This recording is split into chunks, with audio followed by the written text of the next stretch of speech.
quick, but first I want to make sure two things. When everyone walked in, did they get the program? And then they also have their survey.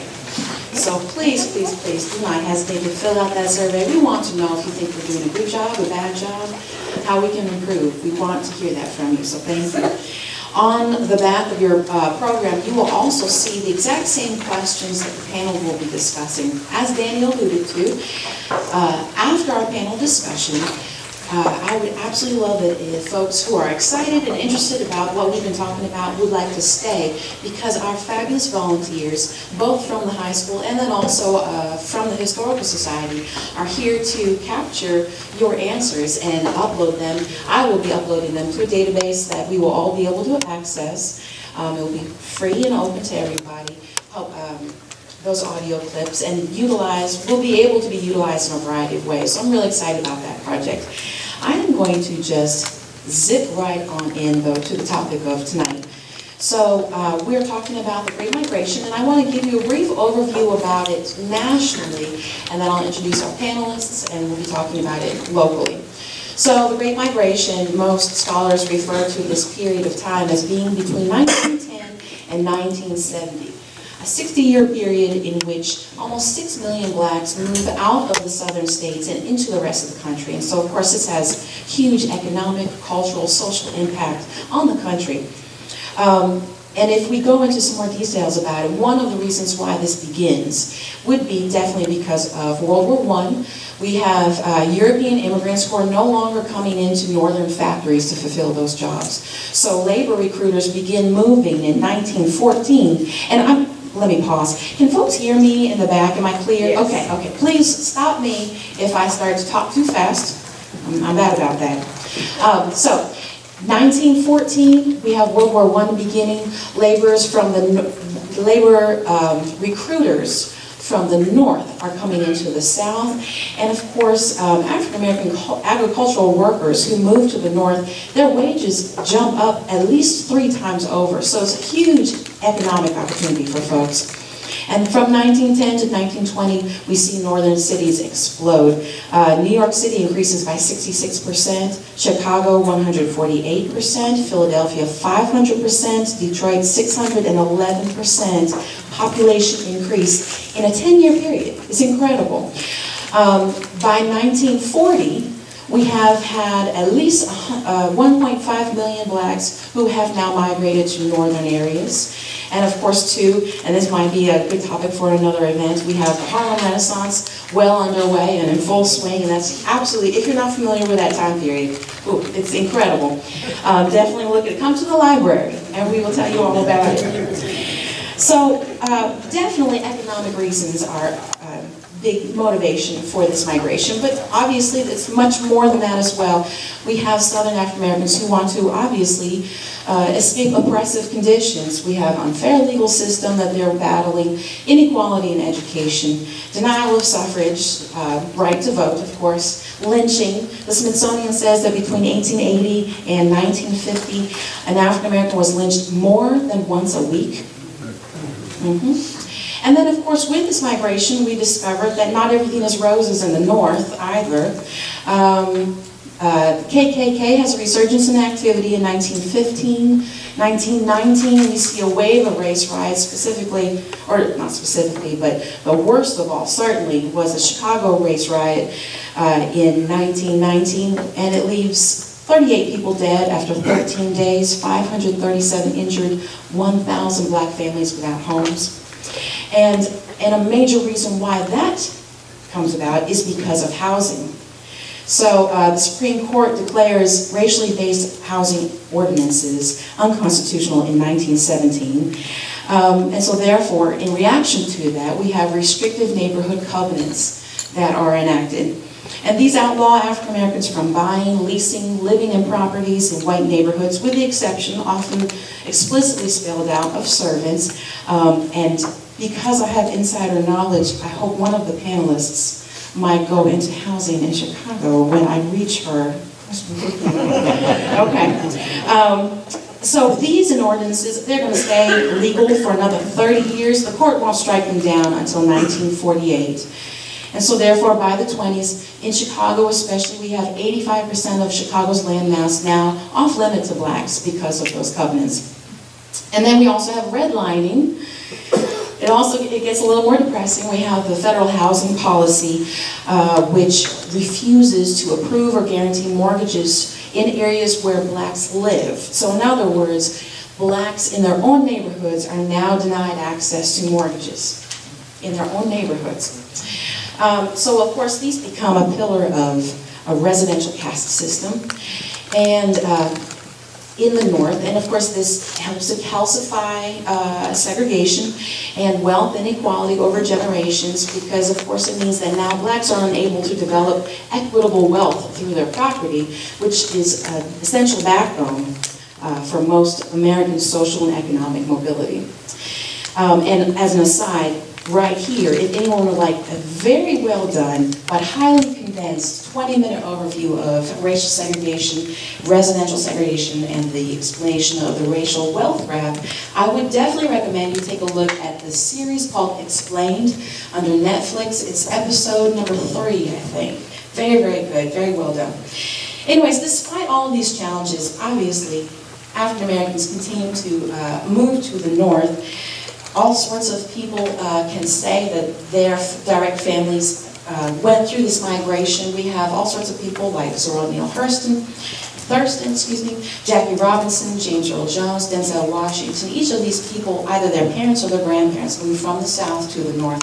Tupac Shakur, Whitney Houston, the painter Romar Bearden, on and on and on. And by the end of what scholars call the Great Migration, by the end of the 1970s, we have 6 million blacks that have moved out of the South and into the rest of the United States. Before this, the 1910 census, 90% of African Americans lived in the South. By the 70s, less than half of the country's African Americans still live in the South, and only 25% of that half live in rural environments. So that's a quick overview of the Great Migration on a national level. But now, of course, we want to talk about the effects and the experiences of the Great Migration on a local level. So we have 4 fabulous guests who have agreed to be with us. In an alphabetical order, no favorites, we have Mr. Dan Birch on the far end.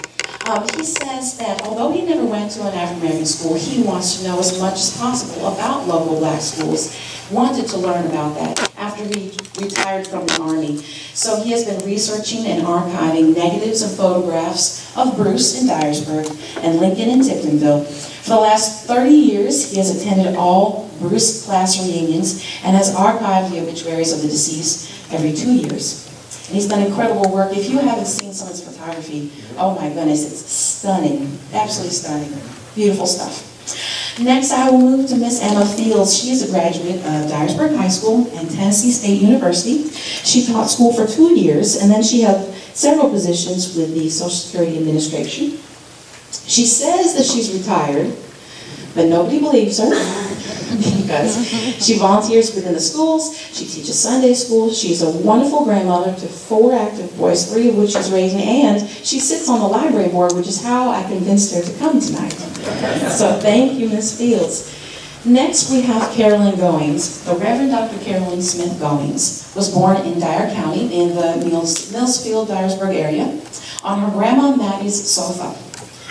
Her parents, grandparents, and great-grandparents on both sides were also born in this place.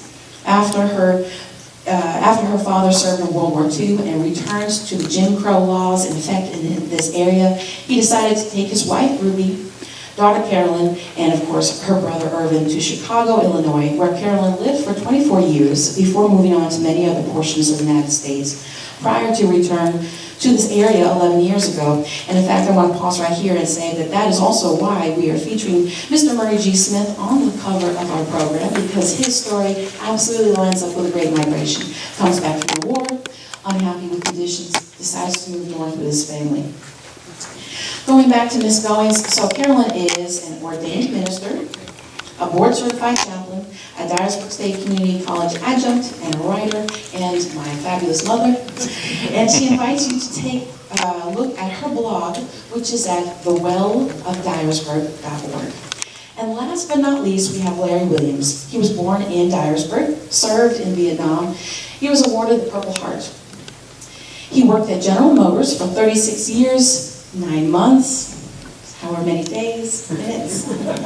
He's been married to the love of his life for 48 years, and he returned to Dyersburg to make a difference, he says. And I think he has absolutely been doing that. He is a trustee at Pilgrim Rest Baptist Church, an elections commissioner, and on the board of directors for the Salvation Army. So, the first question, I'm going to have a seat right over here while I direct these questions to you so that attention can be brought to the panel. The first question that I am going to ask each of the panelists to answer is to give us a brief overview of how you came to live in Dyer County. Well, myself, my father and mother met here in Tennessee. Well, my mother and father met here in Tennessee in 1959. My father was a migrant worker from Florida. He actually lived in South Carolina and he followed the crops. He met my mother in 1959. They got married in 1959 and she followed him, went to Florida, and that's where I was born. And as he followed the crops, he just moved here, there, and everywhere with the crops. And I was born here, born in Florida. My sister was born in Florida. My brother was born here in Tennessee. Eventually they got divorced, but my father lives in Baltimore. My mother passed away 3 years ago here in Dyersburg.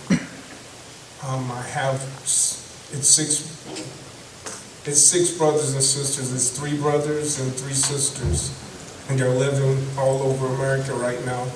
One is in Baltimore, one is in Colorado Springs, one is in Iron River, Michigan. I got a sister living here, 2 sisters living here in Dyersburg. I don't know what else to say. I joined the military at the age of 17. I was stationed in Chicago, of all places, my very first duty station. I was a little 17-year-old kid stationed in the big city of Chicago. I learned real quick exactly what I had to do and how I had to survive there because I was a military police investigator there. I chased AWOLs and deserters. And I investigated military cases there in the city. After leaving there, I went to Germany, stayed there for 15 years. I came back to the United States after 15 years of Germany, ended up being an Army recruiter right here in Dyersburg. I left Dyersburg and went back to Germany. It's sort of like turned into a home over there for me. My oldest son was born there in Germany, and I had a youngest son that was born here in Dyersburg while I was a recruiter. After I retired, I came back here, and I've been here ever since, and I've been interested in all of the history of the black schools here because I never got to go there, and everybody's always talking about Bruce, and everybody's always talking about Lincoln. And I acquired the negatives that belonged to Mr. Dick Flowers. And I didn't get the negatives from Mr. Dick himself, I got them from his wife. I'd gone there to purchase the negatives so that I could put the book together for Bruce so that Bruce would have something to remember me by after I was long gone and everything. But it turned out, it turned into something a whole lot bigger. It turned into Dyersburg Memories. So after I made the book for Bruce, I got curious about what was in the other negatives. And it was the rest of Dyersburg history. But it shows exactly the progression of what happened here in Dyersburg for the last 70 years. So instead of me just putting something together for Bruce, it ended up putting something together for everybody. Good. That's basically it. Thank you so much. Ms. Goins, would you share with us how you came to live in Dyer County? Well, I had no choice. My parents lived here, and they had been born here and grew up here. They married fairly young, and their parents were from here too, so I became part of Dyersburg, Dyer County, because that was my birth heritage. They married quite young. I'd have to look it up and tell you the exact age. You might have that in your notes, but I think it's about 18. yeah, and a funny little story before I pass it on to Larry is that they went to Missouri to get married. They had to go somewhere, and this is a story I know that others can relate to. And when they came back, and so they went off, snuck off, and got married, right? When they came back, my dad went to his parents' house, and my mom went to her parents' house, and they were in for the night. And then they told everybody the next day what happened. So anyway, I like to tell that story. But that's how I came to live in Dyer County. What about you, Larry?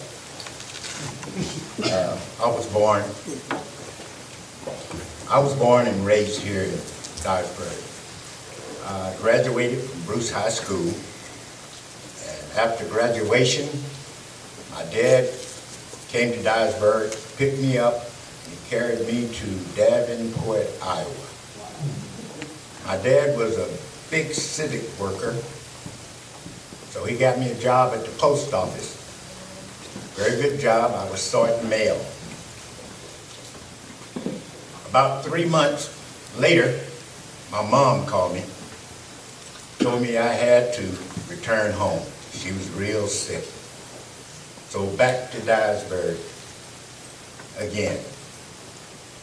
Most of you all will know that the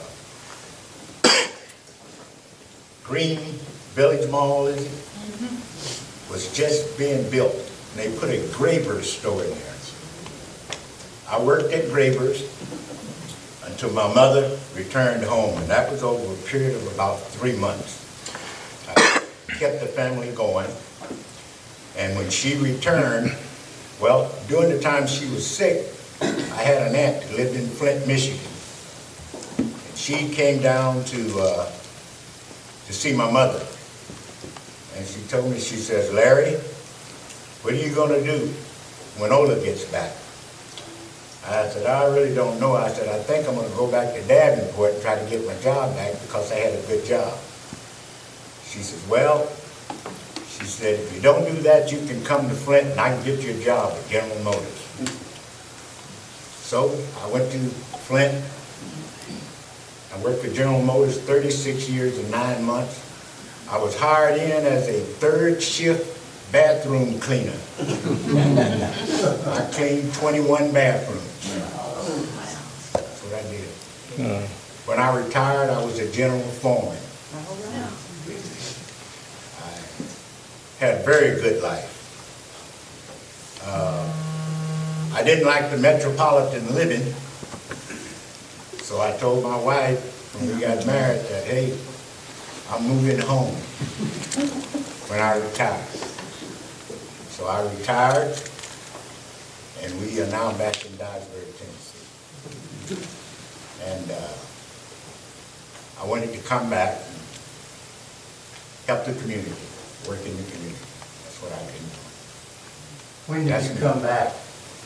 I returned in 2006.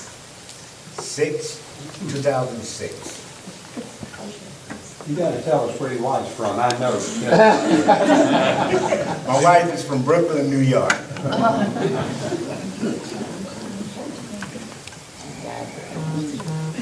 Thank you very much, Mr. Williams. Ms. Fields, would you care to share with us how you came to Dyer County? I've always lived in Dyer County. I was born here. I went to school here. As a matter of fact, some of you probably don't remember, but I went to elementary school at a little place called Future City on the west side. Then my parents moved to the east side when they built the projects, and it was called Urban Renewal at the time. And so we lived over there for a while, and we moved back to the west side, and I came to attend school here in this building, Dyersburg High School, and I was wasn't the last class to graduate from Dyersburg High School. Myself and 3 others were the first 4 blacks to attend Dyersburg High School, and 2 of them are still living, 3 of us are, and 1's deceased. And from there, I went to Tennessee State University in Nashville, Tennessee. Came back one summer and worked for the County Board of Education, and the principal at Findlay School said, "Little girl, I'm going to hire you when you graduate from college." And I said, "Sure." But he did. I worked 2 years teaching school at Findlay, and then I got an invitation to come for an interview, to be interviewed, to work for the Social Security Administration. And while there, I worked, I held positions as a field rep, service rep, assistant manager was my last one, but I was also the manager in Union City, Tennessee. And after 44 years and 3 months with the Social Security Administration, I decided I was going to retire. But the good Lord said different. I'm raising 3 boys. Yep. And they're in 3 different schools. And I presently volunteer in the schools, so if you don't catch me on the phone, Catherine, I'm probably at one of the schools volunteering. And then whenever Catherine sends me a note, I try to be present, and she and Lee keep me on track. I can say that Dyer County has been good to me. There were some things, as I was explaining to a gentleman who's not here, who's a teacher at the high school in New Bern. You take what you have and you move from there. You don't dwell on the past and say it could have been, it should have been, or it would have been. You take what you have and say, I'm going to make the most of it. So Dyer County, Dyersburg has been good to me, and I can't say enough about the educators and those who have come along to make a difference. People who have come back from the migration, those who stayed away, but they filter some of their money this way. We appreciate it, and I appreciate what Dyer County has done for me and my family. I'm married to a wonderful man from Crockett County, and he keeps me busy, honey-do. So with 3 boys and 1 husband, you know, it's kind of like I'm outvoted. That's how I got to be in Dyer County. I just was born here. Thank you very much. Now, I've noticed that many of you have already touched on, and thank you, touched on some of the answers to questions that you'll see later on in your program. So I'm going to jump over to one in particular. It looks like the 4th one down. As I was giving an overview of the Great Migration, of course, I touched on quite a few different challenges that people experienced when they did move north, both social and economic. So I would like to hear from the panelists. If your family moved out of the South, or if you did yourself, did you experience any of these challenges that I touched on, that the nation was seeing across the board? What sort of differences did you notice? For me, myself, I was born in 1960, so I didn't see a lot of the things that a lot of other people saw and everything. I didn't experience a lot of that. Sure, when I was growing up, you couldn't go to Dairy Queen, for example. You could go up to the window and order. That's not what we could do. We could have to go to the back door, knock on the door, and someone would come and take your order and hand you your burgers in the back and everything. That was just the way of life. You know, we lived in the country. We had our own animals. We didn't buy anything from the store, per se, because everybody lived in the country and you lived off of the land. You grew your garden just like everybody else. You had a canning room. You had killing season whenever you slaughtered the animals and everything, and you put food away for the winter. That was just the way of life for me. So a lot of times I just didn't experience a lot of things, or else I was just sheltered from it. Well, for me, I'll talk about my mom and my stepfather. Shortly after she returned from Memphis, they moved to Evansville, Indiana. During their stay here, about the only work they could do was pick cotton or work in other people's homes, my mother. When they moved to Evansville, they had a big economics change for them. My stepdad was a mechanic. And moving to Evansville, you had a big black population and had a lot of black people that had good jobs. So he was able to make a lot of money as a mechanic. My mother worked for Whirlpool, so she had a job. So economically, they were a lot better off by moving to Evansville, Indiana. My parents were still pretty young when they moved because, as I said before, they married young and had been farmers. My folks had land out in Millsville, on both sides, and were self-supporting, just as you were saying, raised their own food and so forth. When my father went to the Army and came back, that was a huge experience for him. Not one that he talked enough about, as far as I'm concerned. And I'd say to the young people, oh man, I wish that I had asked many more questions. I wish I'd recorded more. I wish that I had much more information, but I do know that that when he came back, even with the difference between living on a farm and being fairly self-sufficient and having to experience the small town life, Jim Crow still felt. And in particular, and many of you might know, veterans, young men coming back in uniform to the South were particular targets. They had experienced the world. They had. My father came back with just not the honors that Larry came back with, but with some honors, and they were perhaps, I don't know, either feared or resented, but it was very, very difficult. And so, but when they moved out, my mother had not finished high school. My father had finished high school. So when they moved north to Chicago, finding good jobs wasn't the easiest thing in the world, but they did find work. And nevertheless, some of the same issues of racism were felt in the North.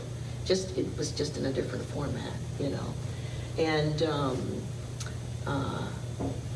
and they experienced that. My mother had a great difficulty finding work that where.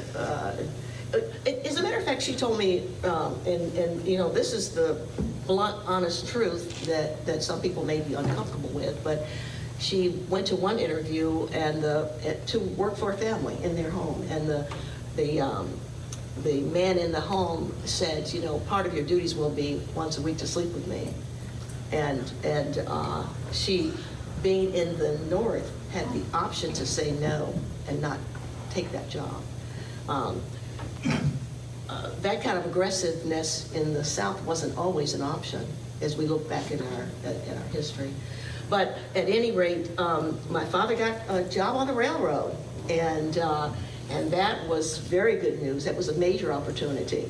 He worked very, very hard as a brakeman on the railroad, and for many, many years. And then my mother got a job in a factory, which was very good news, and it had a union eventually, and that was very good news. And so they were able to, between the two of them, and sometimes more than one job, to have a very good life.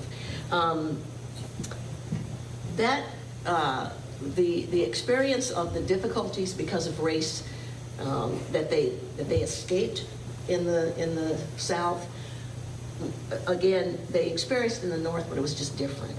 And it continued, you know. I remember, I'm quite a lot older than you are, but I remember going to a school that was very fully integrated, and what an interesting perspective that was. My parents weren't used to that, and they were always wondering, how are we doing? But we actually, as kids, did very well. But in the 60s, that all changed. You know, there was that white flight, and because schools were supported by property tax, you know, many opportunities then changed. I grew up with parents who were they were very astute about what was happening to them because of their race, and taught us very, very well about, you know, how to be cautious and what to observe and so forth. One of the organizations that I worked with as a youngster, I really, I think it was because of my parents that I became an activist and kind of a radical, you know, and they feared for me, but they greatly encouraged it too. One of the organizations that I worked with was the Woodlawn Organization. Has anyone ever heard of TWO? Young folks, Google that, and Google Saul Alinsky. Saul Alinsky is the person who began it, a white Jew who had extremely strong concerns for what black folks in Chicago were going through, and he was quite a radical and quite an atheist too. I met him once, but but nonviolent. And he said, "We'll work through the money," you know. So through that organization, I was involved in demonstrations and you know, sit-ins and that sort of thing. And we would go to neighborhoods or go to apply for a job after having sent in an application or perhaps called and being welcome to come to interview or welcome to come to apply to get to look at an apartment. And then when we get there, you know, we'd be told, "Oh, I'm so sorry, it's just been taken, you know, it's just been filled." And then because we did it in partnership, you know, we were organized, a white couple or a white family would go afterward, and then they would get it, and then we'd take them to court. So, and it was working like that was very, very effective. I remember after a particular suit was filed that Marshall Fields and Company in Chicago opened their doors finally to employ some blacks, and I was one of them in the accounting department, working side by side with interesting people of all races. But anyway, so what was the question I'm answering? we're all getting a little, I think, sidetracked on our responses. It's easy to on a subject like this. Yeah, the experience of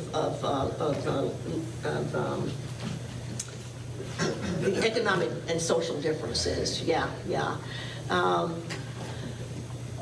It was there was always something to talk about. You know, my parents did not know anything about what it would be like or what it could be like for me to go to a school that was integrated.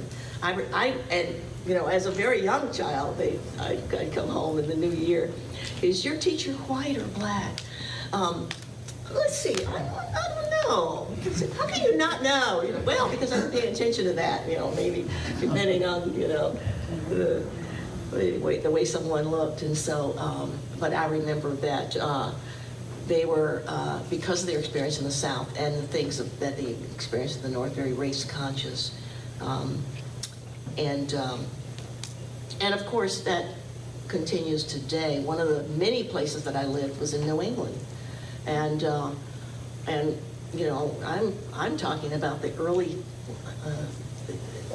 in the early 2000, was it 2001? And again, calling and talking to someone about a position that was available. And when I get there, oh, it's you, or the one I talked to? Oh. Yeah, we still have work to do, right? Amen? All right, well, and again, I want to be considerate of everyone's time, so I'm going to take the last two questions and sort of swoosh them together. And perhaps I might actually start with Ms. Fields.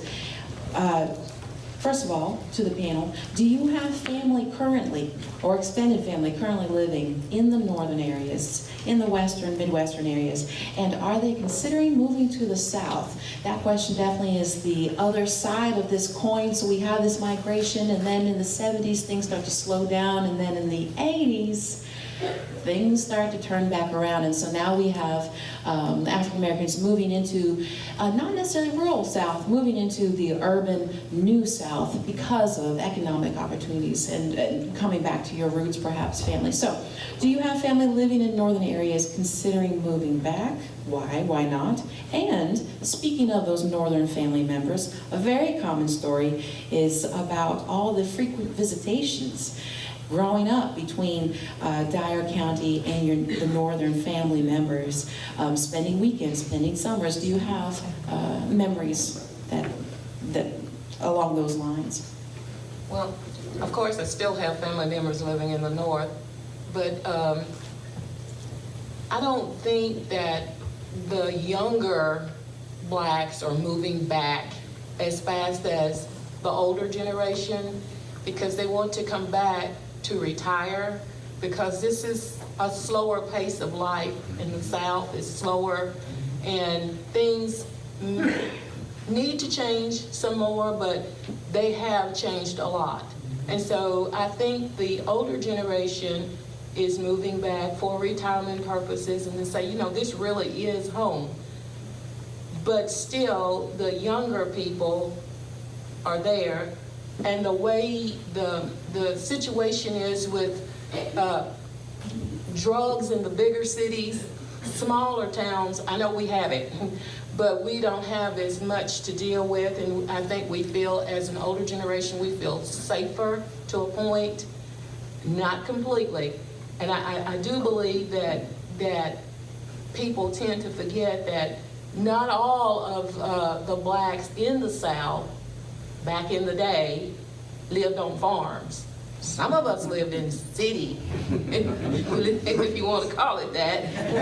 We lived in the city, and it was just a community that had a store or two, the school, the churches, and everybody lived together. Everybody knew everybody's mother and father and child, and if I'm going to get a beating by my mother, I'm going to get a beating by your mother too, because that's the way it was, a community thing. But yet we still experience the farm-like work, such as chopping cotton and picking cotton. And no, we didn't live out on the farm where we could get up and get dressed and go. We had to get up early in the morning, like 4 o'clock in the morning, and catch a truck and ride the truck. Oh yes, and ride the truck to pick cotton. Some of you remember it. Pick cotton, chop cotton. You got on a truck and it was cold. It was very cold, and then it'd get warm. So no, there were city blacks, so to speak, and that's how we lived. We lived in communities like that. And then we would look at those who had gone up north and came back with the nice cars and nice clothes, and we thought they were doing well, but we knew that everybody could not go up north. Somebody had to stay down south. So some of us, we stayed. And that was the kind of work. Our parents did the same kind of work. My mother was a domestic. She cleaned houses. She cleaned office buildings. My father worked in a dry goods store, Graber's by the way. And we as children had to do the same thing. We didn't have part-time jobs at McDonald's or anything. There was no McDonald's. We didn't have part-time jobs like that. We had jobs where we, during the seasonal months, we could chop cotton and pick cotton and those kinds of things. And we didn't go to school like we go. We'd get out of school to chop cotton, if you remember, those of you who sharecropped and, you know. We got out of school early to pick cotton and chop cotton, and then we'd go back. And I don't mean early during the day, it was like a month or two. We did things like that. So those that lived in the city, yeah, we had a different way of life than those out in the country, but the meat came with the killing of the cows and the hogs and things like that. And we bartered a lot, you know, we exchanged a lot. So we had some of the same things that the county had or the rural had, but then we had a lifestyle of community in that everybody in that community, and it was just it wasn't big like we had the east side and the west side, and all those on the west side, we just knew each other. We all went to church. We didn't go to the same church, but we all went to church. You know, every Sunday, you know where everybody was. They were at church. There was no place else to go. And if you did wrong, you got chastised by everybody in the community. So that was the way it was in the city side of the blacks being down south. But yes, we saw the good things that came out of the north, the money, the cars, and things like that. But we knew what we had here. It was a way of life. And sometimes you look back and you say, well, didn't you feel mad or didn't you get angry? Yes, we did, but then we also knew this was the way it was until something changed. And change does come. It may not come as fast as we want to, but it will come on. And for me, I still got family living in the north right now. They're living on the East Coast in Baltimore, Maryland. I have a sister that's an executive for the University of Maryland. I got a father that's retired from Baltimore Transit. And then my stepmother is retired from an oncology lab in Baltimore, where she was an oncologist lab supervisor for like 44 years. They both retired. She had never seen Tennessee. My father hadn't been to Tennessee since he met my mother in 1959, so both of them visited back in July for the first time. They came to Dyersburg, and he saw how everything had changed from 1959 to 2018. I don't think he'd ever live here again. You know, he's too used to the convenience of everything, but he lives one of these guarded type lives where everything's got to be safe type. And I don't think he'll ever change for that, though. He'll probably die in Baltimore sooner or later, but I just don't think he could ever come back down. My sister visits every year. Have a brother lives out in Colorado Springs. He doesn't ever come back. Plus I have two sisters living here right now. They're probably never leaving. And I've lived 14 different countries. I came back here, so I'm going to die here too. Well, for me, my immediate family, which was on my mother's side, all of my grandmother's kids migrated north except for two. That was Charlotte Galden. She's my aunt. She works at Citizen Bank. And I had an aunt named Doretha that ended up staying here. So I have a lot of people up north, but they're their kids, and I can't even start to name them. I have one uncle that is still in Gary, Indiana, and I really feel that he's only there because he married a girl that was a lady that was born and raised in Gary. I couldn't wait to come back home. Next question was family visits. My family is a very tight family. They had family reunions every year for probably 20 years. So the family would get together every year. After that, we made it every 2 years, and it still goes on today. We have it all over the United States. We have it in Gary, Indiana, Flint, Michigan, Phoenix, Arizona, just to name a few places. And we've had it in Dyersburg about 5 times. So my family was very close, and we get together a lot. As I said before, we've been from here for generations. So out in a little church down in Millsville, behind the church is buried bunches and bunches of relatives that go back to the 1800s, way back. Now, many of us have begun to pass away, get a lot older. I have a brother in Chicago, a brother in where is he? Upstate New York. I have a niece in LA, and I don't think any of them plan to come to Tennessee. No, not at all.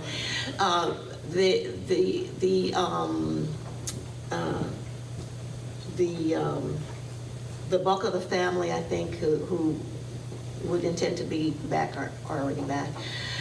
I have my father's only surviving brother is living in Milwaukee, and that's the other place where the Great Migration went to Milwaukee and Chicago, and he in fact was he and his wife went early to Chicago, to Milwaukee, and that was the route and the sort of place where folks could go, stay with them for a year, get a job, get and get them on their feet in that way.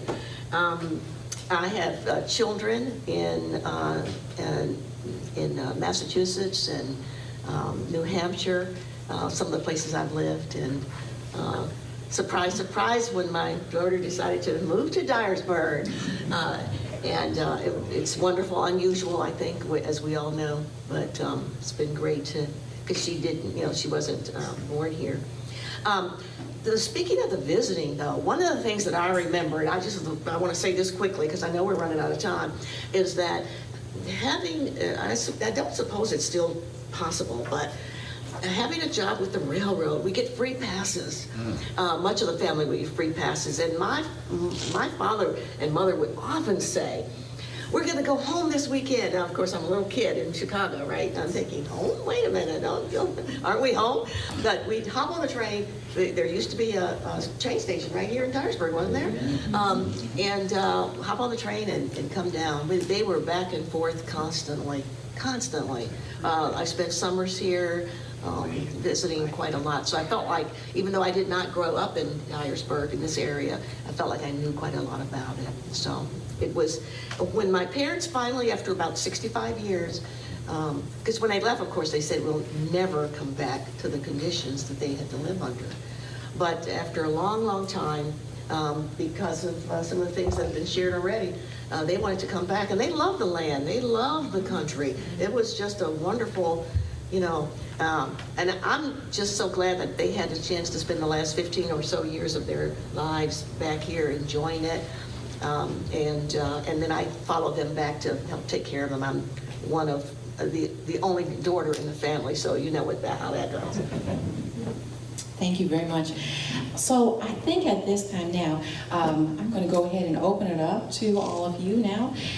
If we have just a couple minutes for any burning questions that you'd like to pose to our panel. I do know, unfortunately, Ms. Fields does need to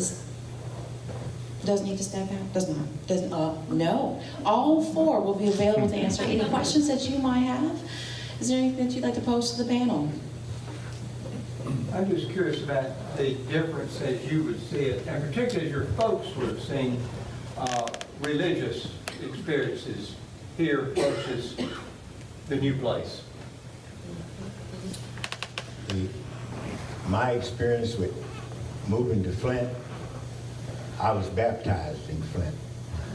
My aunt was a Christian, very religious, and when she found out that I hadn't been baptized, she just had a fit. She carried me to church, and I was baptized in Flint. My parents and their parents and their parents were Cumberland Presbyterians. And my experience visiting, as I said, we come many times for, in the summer and so forth. I can still picture it. It was a very sedate affair, You'd go into the church and the usher with the gloves on would tell you to be quiet and have a seat, and people, it was very quiet. People paid attention, and well, not that I've been to a church where they haven't paid attention, but it was a very somber experience. Very moving, but very somber. When my folks went to Chicago, there were no Cumberland Presbyterians, because it's a Southern-based denomination. But both the there are two of them, one white, one black. Both of them are Southern-based, and at that time in the late '40s when they moved. There were no Cumberlands of any sort there. So they went where their friends were, and their friends who were laborers with them on the railroad or in the factories were Pentecostal folks. Not that you have to be a laborer to be Pentecostal, but so the church experience was very, very different. It was very, very lively, very energetic, but it was so interesting to me to notice that. And thank you for your question, because it's been a fascination for me that there's quite a diversity and acceptance of various worship styles within their church, within their group. My parents would sit still. A tear may fall and an arm may wave, but while other people were jumping around and experiencing the full Pentecostal experience. But my folks worshiped like Cumberland Presbyterians in a Pentecostal setting. Thank you very much. Other questions?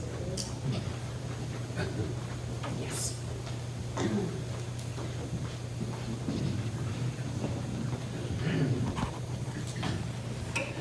I would just like to address Emma because I believe we went to high school together. I had classes with you. I was Barbara Tucker. And I've always treasured the fact that I knew you. I knew Savella a little, but I'd always treasured the fact that you were a friend of mine, and you were one of the first four that integrated Dyersburg High School. And I've shared a lot of stories through the years with people that have asked me about the school situation and integration, and about it was just a real treasure to me that you were one of the first four and you were my friend.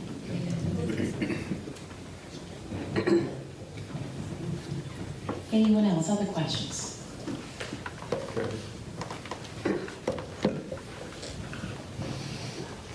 Ms. Fields, I believe you were the one that mentioned the urban renewal that took place. Is that? Yes. I think that was late 50s. 60s. There was a. Well, they had started before then. I think 57 is when the program came out. I was a little bit young then. There was actually what they call a Dyersburg model. This was one of the test areas, I believe, for urban renewal when they first started talking about it. But I don't really know how to ask you any other way than just if you have any memories of what took place and how that went about. Could you expand on that? I know that when urban renewal came, it took away a lot of the neighborhood as we knew it, but it provided housing that many blacks were not ever able to experience.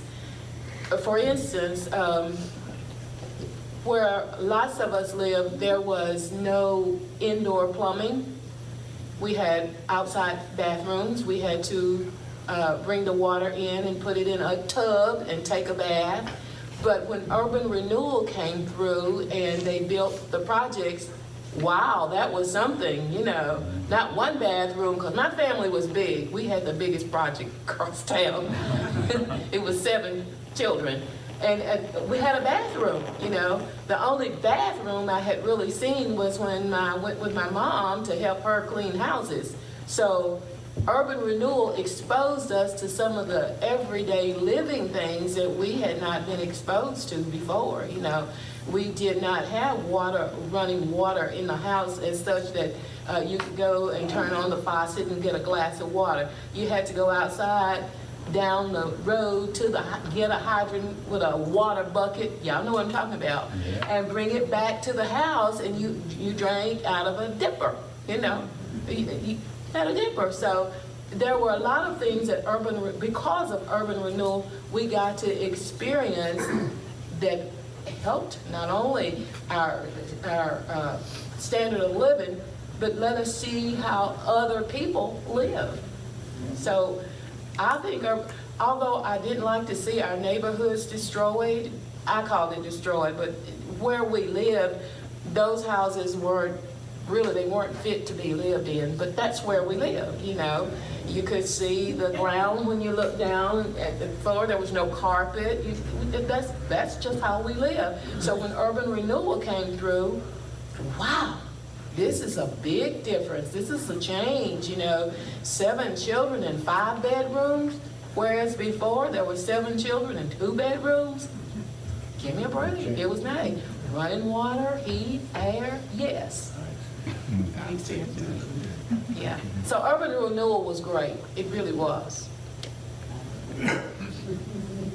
Thank you very much. That's fascinating. I'm going to have to ask you more questions about that later.